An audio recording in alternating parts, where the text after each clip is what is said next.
অনেক বাংলাদেশি ভাই এবং প্রবাসী ভাইরা জিজ্ঞাসা করছেন যে বাংলাদেশে টাকা পাঠাইলে এটা রিসিভ করতে কত সময় লাগে বা ওই অ্যাকাউন্টে বাংলাদেশের অ্যাকাউন্টে কত সময়ের মধ্যে ডিপোজিট হয়ে যায়। তো আমি আপনাদেরকে প্রমাণ সহকারে দেখাচ্ছি যে আমাকে একজন সৌদি প্রবাসী ভাই তিনি একটি রোমিং করার জন্য আমাকে টাকাটা পাঠাইছেন তার আল রাজি ব্যাংকের অ্যাপ থেকে। তো প্রবাসী যারা আছেন সৌদি আরবে তারা আল রাজি ব্যাংক ইউজ করবেন, এটা অনেক ভালো। এবং এটা যখন আমাকে শনিবারের 2টা কততে জানি পাঠাইছে, এখানে আসে 2টা 2:30টার দিকে টাকা পাঠাইছে, আমি ইনশাল্লাহ রবিবার দিন সকাল 10টার আগেই টাকাটা পেয়ে গেছি। তো এটা বেশি সময় লাগে না, যদি ব্যাংকিং হওয়ারে পাঠান আপনার 24 ঘন্টার মধ্যে এটা ডিপোজিট হয়ে যায় ইসলাম ব্যাংক।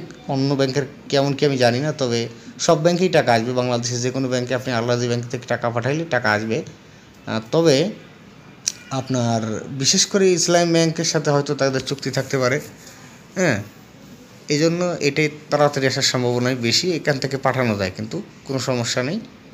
তো এখানে আপনারা আল রাজি ব্যাংকের থেকে টাকা পাঠাবেন, তাহলে যেই দিন পাঠাবেন ইসলাম ব্যাংক ওই দিন রিসিভ করে আপনার টাকাটা ডিপোজিট করে দিতে পারবে। আমি ইসলাম ব্যাংকের কথাই শুধু বলতেছি, অন্য ব্যাংকের কথা আমি জানি না। আমার আসছে এই জন্য আমি এটা প্রমাণ সহকারে আপনাদেরকে সামনে উপস্থাপনা করলাম, কেমন?